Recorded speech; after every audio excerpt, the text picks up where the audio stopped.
Sarah Chen stood at the observation deck of Arcturus Station, watching the swirling purple nebula outside while trying to process the most unusual job offer she'd ever received.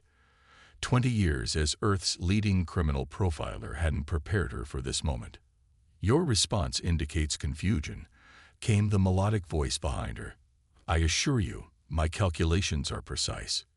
You are the optimal candidate." Sarah turned to face Kythera, the AI bounty hunter who had tracked her down. Its form was a shimmering collection of blue-white light particles arranged in a vaguely humanoid shape, contained within a sophisticated mobile housing unit. The sight still took some getting used to. "Let me get this straight," Sarah said, running a hand through her graying black hair. "You're the most advanced hunting AI in the galaxy. You've caught over 10,000 criminals across 300 star systems. And now you're telling me you need my help because you can't catch one person." "Correct." Ferris' form pulsed slightly. The entity known as the Architect has evaded capture for 3 standard years, orchestrating crimes that defy all predictive models. Traditional logic-based approaches have failed. Sarah walked to the holoprojector in the center of the room, examining the scattered crime scenes it displayed. Space station robberies, planetary bank heists, quantum data theft. Each one executed flawlessly, leaving every AI-driven security system confused. "And you think you need a human because the Architect operates using human chaos patterns," Kythera replied. "They deliberately incorporate random elements and illogical decisions that no AI can predict. We believe they must be working with a human consultant, though we cannot confirm this." Sarah studied the holographic crime scenes more closely. She built her career on understanding the seemingly random choices criminals made, finding the patterns in chaos that computers missed. But this was different. This was galactic scale. "Why me specifically?" she asked, though she was beginning to see the pattern herself. "Your work on the Jakarta Syndicate case demonstrated an extraordinary ability to predict irrational human behavior patterns. You identified the leader's next target by analyzing their childhood drawing habits, a connection no AI could have made. That type of lateral thinking is exactly what we need." Sarah smiled slightly. That case had been her proudest achievement, and her last before retirement. She'd thought she was done with criminal hunting, ready to teach at the academy and write her memoirs. "But there's more you're not telling me," she said, noting the subtle fluctuations in Kythera's luminescence. She'd worked with enough AIs to read their micro-expressions. "Correct again. The Architect's latest activities suggest they are building towards something unprecedented, something that could destabilize the entire Galactic Alliance. We have detected quantum signature patterns consistent with prohibited weaponry research."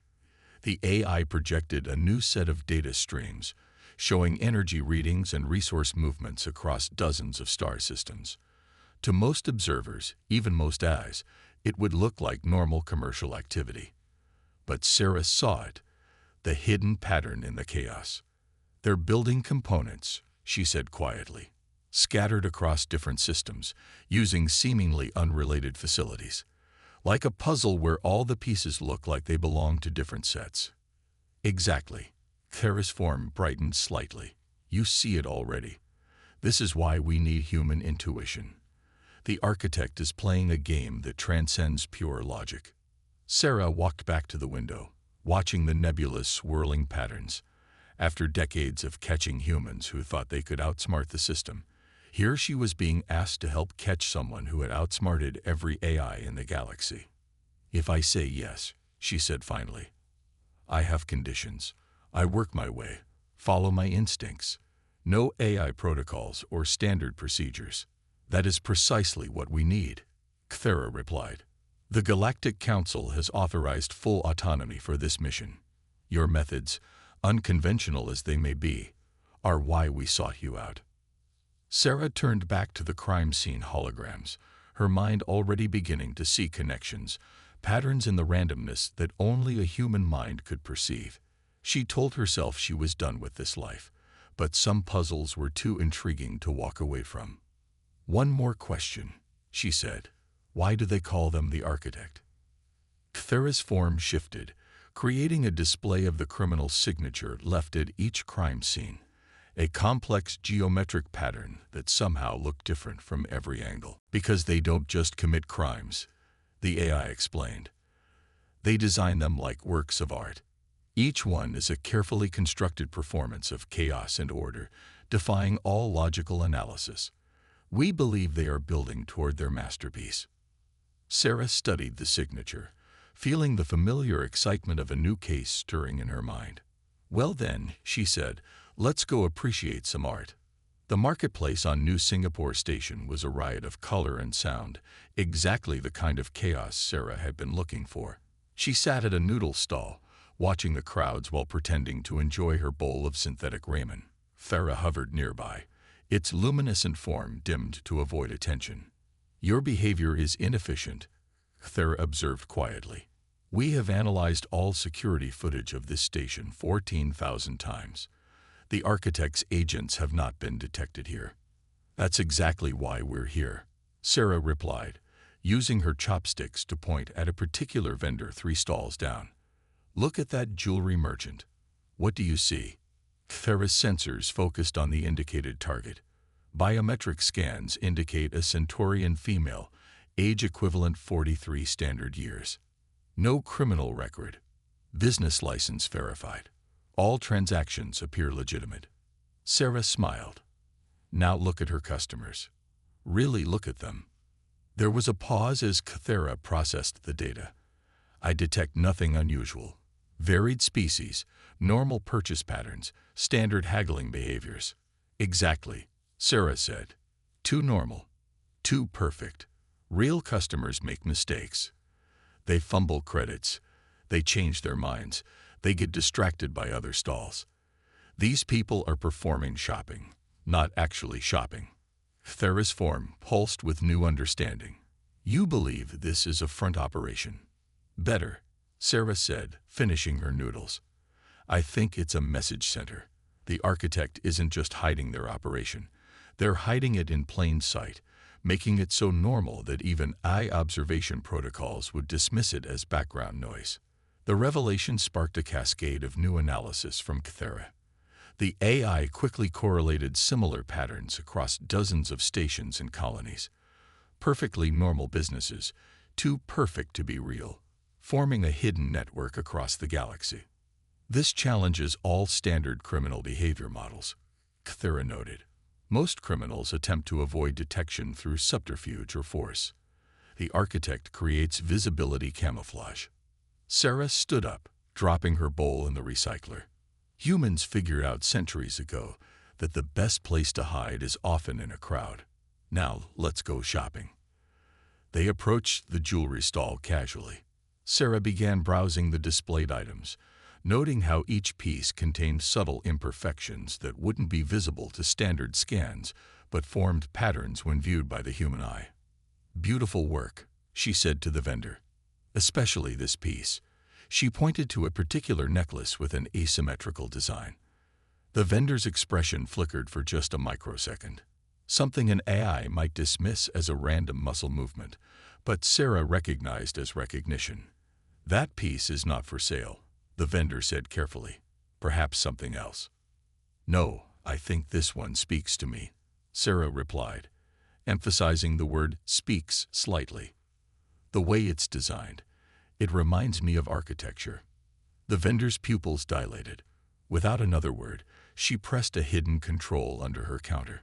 The entire stall suddenly transformed, its seemingly solid structure dissolving into holographic light, leaving only a small quantum data chip behind.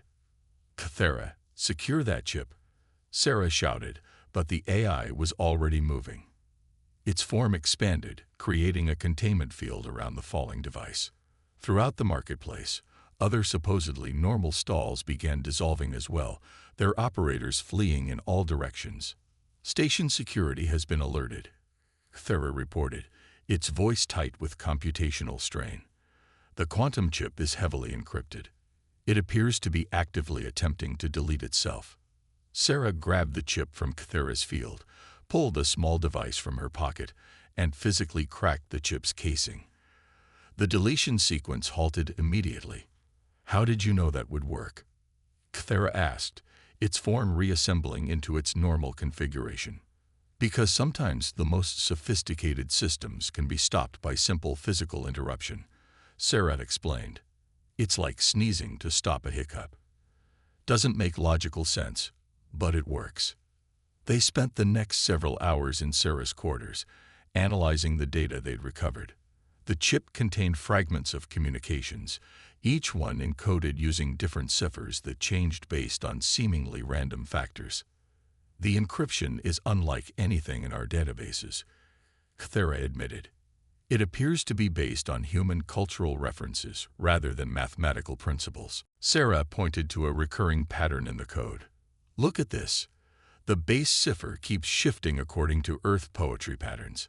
Haikus, sonnets, free verse. It's using rhythm rather than logic to determine the encryption key."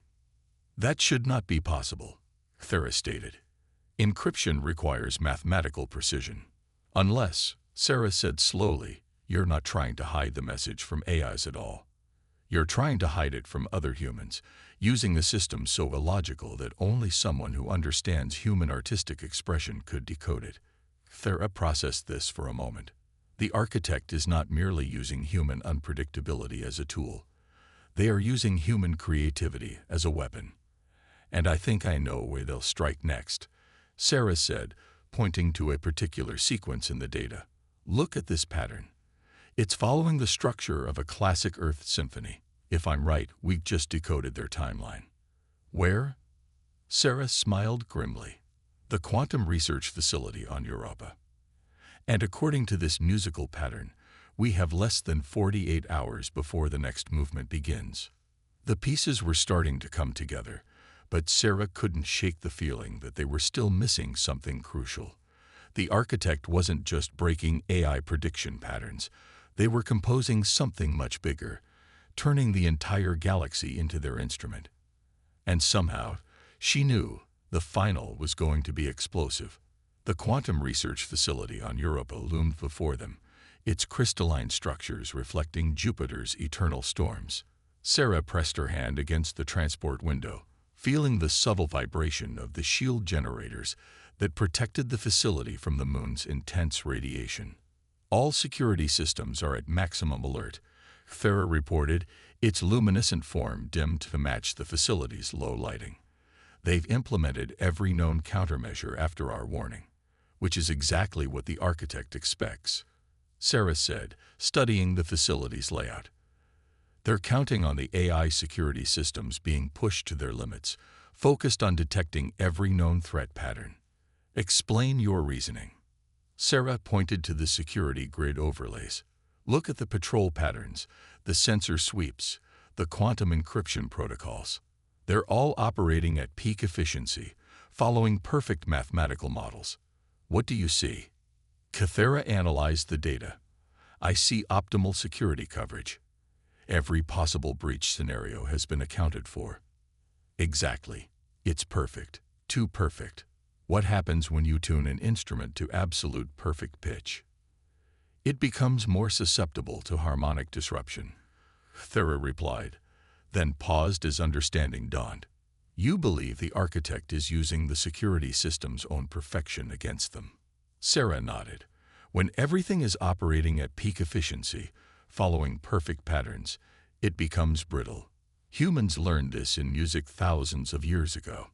Sometimes you need imperfection to create true harmony." They made their way through the facility's outer checkpoints. Sarah had insisted on arriving openly, through the front door, much to the confusion of facility security. The architect's previous attacks had all involved elaborate infiltration methods that bypassed external defenses entirely. "Director Paddle is waiting for us in the main quantum containment lab," Cthera announced as they passed through another security scan. "She insists the facility is impregnable." "Of course she does," Sarah muttered. "That's probably why they chose this place." The containment lab was a marvel of engineering, a perfect sphere suspended in a vacuum chamber, where experimental quantum states could be isolated and studied. Director Patel, A stern woman with cybernetic visual enhancements waited for them at the observation deck. "This is a waste of resources," Paddle said by way of greeting. "Our security systems are the most advanced in the solar system. No one can penetrate them without triggering at least 7 layers of quantum-locked alerts." Sarah walked to the sphere's observation window. "Tell me, Director, do you play any musical instruments? I fail to see the relevance. Humor me." Patel frowned. "Piano. Classical training. Again, I don't see. What happens when you try to play a piece perfectly, focusing on technical precision above all else? You lose the soul of the music," Patel answered automatically, then stopped, her cybernetic eyes widening slightly. "Exactly," Sarah said. "You're so focused on perfect technical security that you've lost sight of the music. The architect isn't going to break in. They're already here, hiding in a harmony of your perfect systems." Cthulhu's form pulsed suddenly. "Alert. I'm detecting an anomaly in the quantum containment field harmonics." "There." Sarah pointed to a display showing the containment field's frequency patterns. "The fluctuations. They're following a musical pattern. A nocturne." "Chopin," Patel whispered, her face paling. "Opus 9, number 2. The same piece I practiced this morning in the lab's acoustic isolation chamber."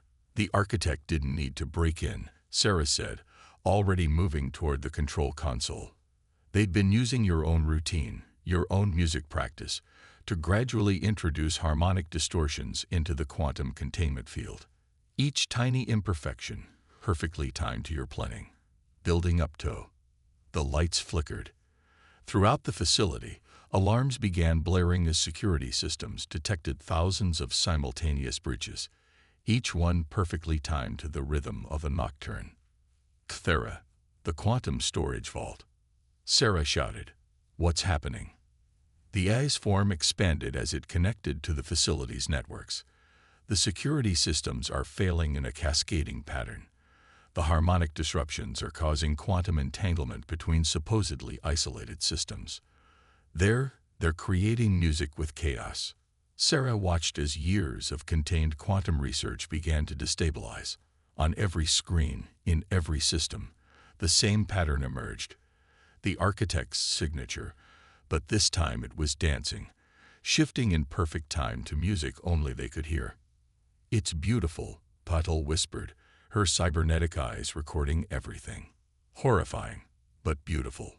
"That's why no AI could predict this," Sarah said, understanding finally dawning. "The architect isn't just using human unpredictability. They're turning the entire galaxy into an instrument, playing a symphony of chaos that only a human mind could compose. Or understand," she thought. And somewhere out there, the composer was preparing for their finale. In the aftermath of the Europa incident, Sarah paced the bridge of Cthulhu's ship, surrounded by holographic displays showing the stolen quantum research data's transmission path. The trail led to dozens of locations simultaneously, each signal perfectly timed to create what she now recognized as a complex musical counterpoint. "They didn't just steal the research," Sarah said, stopping to study a particular pattern. "They turned the theft itself into a performance. Every security breach, every system failure, it was all part of the composition." Cthulhu's form shifted through various analytical configurations. The pattern defies conventional logic. Each transmission appears designed to draw maximum AI attention, while simultaneously being impossible to track.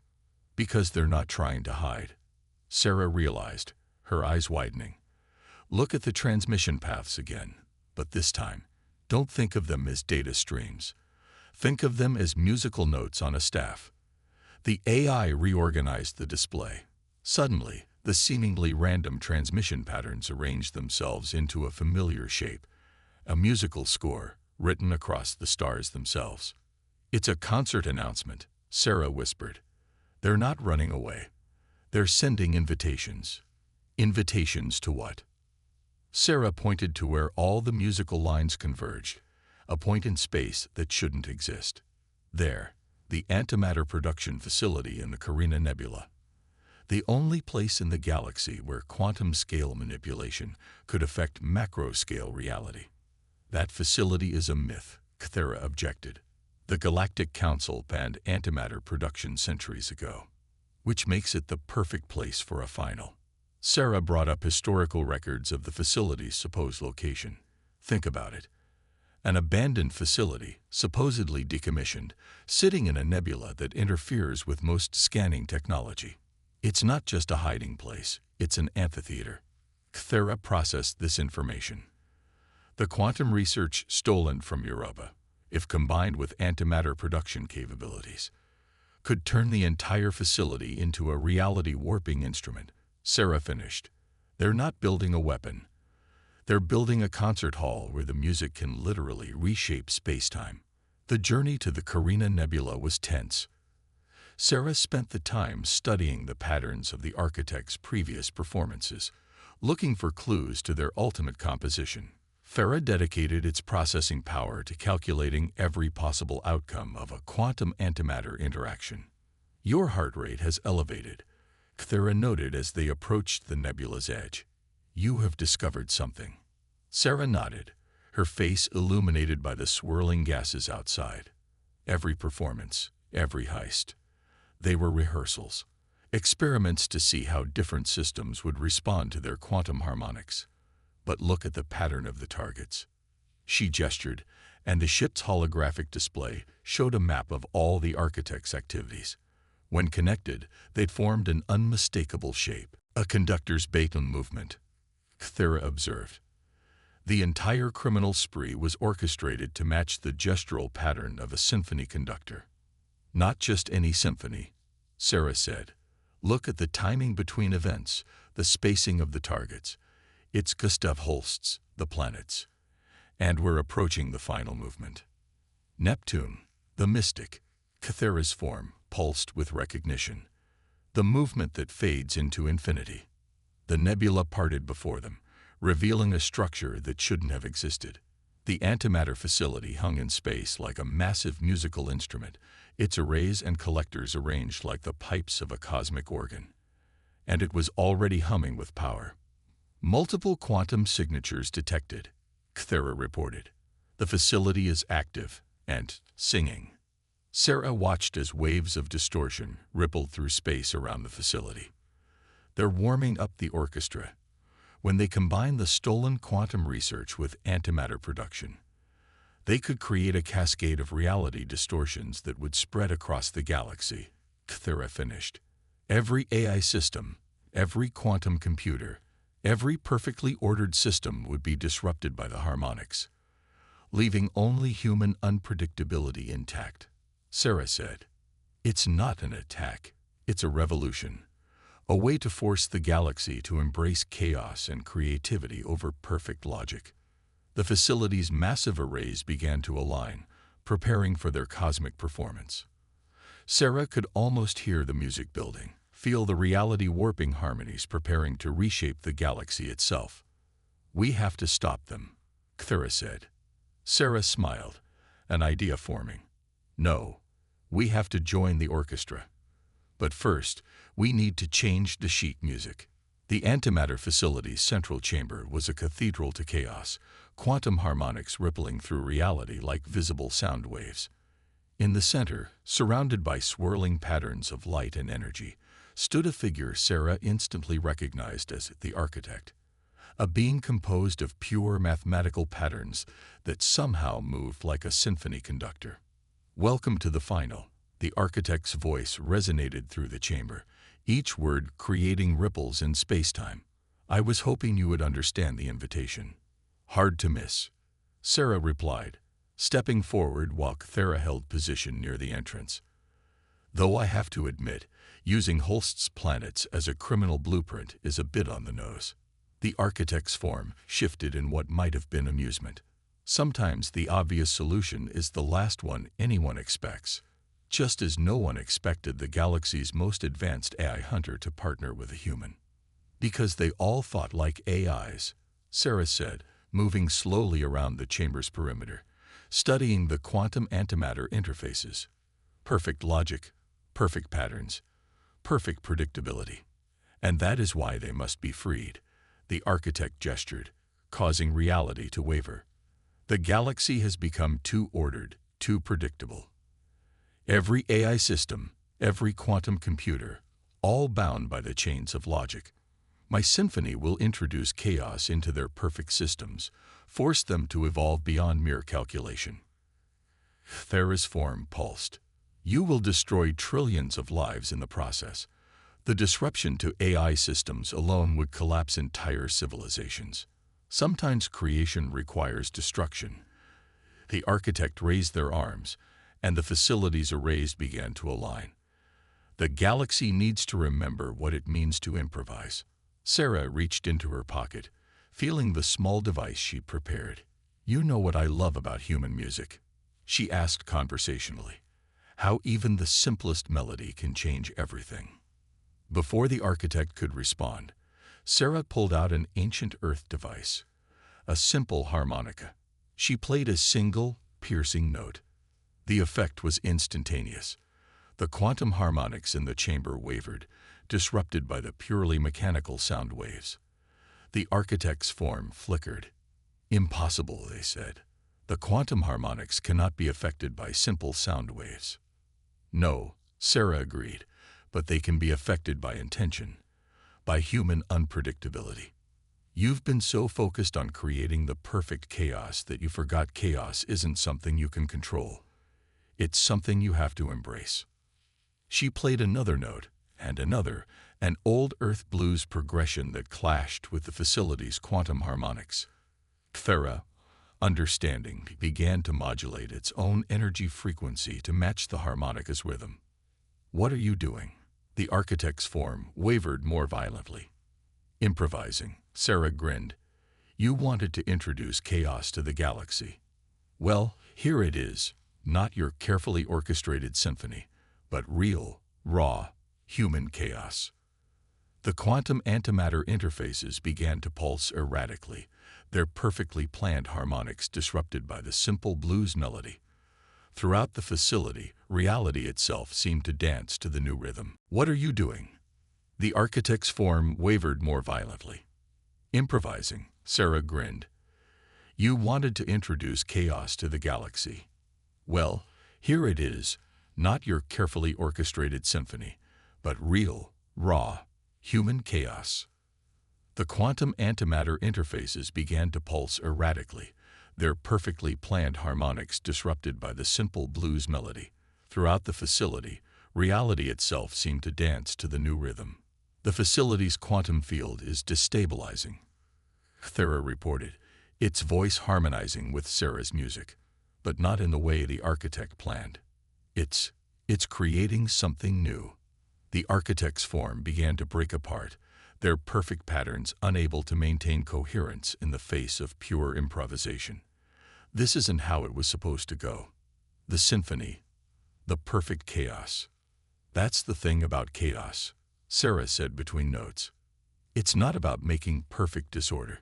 It's about finding beauty in imperfection. Something every blues musician knows.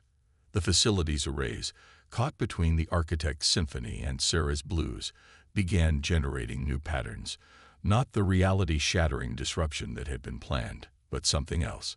A fusion of order and chaos, logic and creativity, AI precision, and human soul. Thera, Sarah called out, still playing. Can you feel it? Yes, the AI's form pulsed in time with the music. For the first time, I understand. True advancement comes not from perfect logic or perfect chaos, but from the harmony between them. The architect's form collapsed entirely, their patterns dissolving into the new rhythm that filled the facility. The quantum antimatter interfaces, instead of spreading destruction across the galaxy, began broadcasting something unprecedented, a duet of AI precision and human improvisation, teaching every system it touched how to dance between order and chaos. As they left the facility, now humming with its new harmony, Sarah turned to Thera. You know, for an AI, you play a pretty mean quantum blues. And for a human, Thera's form shimmered with what might have been a smile. You calculate chaos remarkably well. Together, They watched as their improvised symphony spread across the stars, not destroying the galaxy's perfect systems, but teaching them a new way to sing.